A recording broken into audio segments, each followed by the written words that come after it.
Ketua DPRK Banda Aceh Faridnya Umar meraih penghargaan dari Serikat Media Siber Indonesia atau SMSI sebagai tokoh penggerak sosial dan budaya pada malam anugerah SMSI Aceh Award atau SAA 2023 di Hotel Paksat Gayo Petro, Takengon, Senin 8 Mei 2023.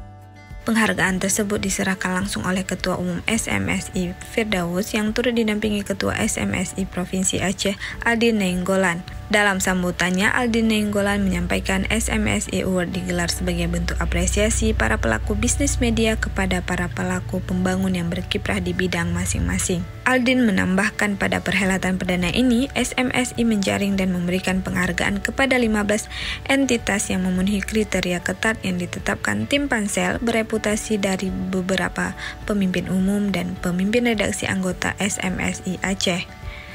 Sementara Ketua DPRK, Faridnya Umar, usai menerima anugerah SMSI Aceh Award atau SAA 2023, turut menyampaikan rasa terima kasih kepada SMSI yang telah memberikan kepercayaan dan menganugerahinya penghargaan tersebut. Farid bertekad untuk terus mendorong pemerintah kota melahirkan kebijakan atau regulasi yang berpihak pada kepentingan dan kemaslahatan publik, serta tersedianya alokasi anggaran untuk mensupport kegiatan sosial budaya yang ada di tengah-tengah masyarakat.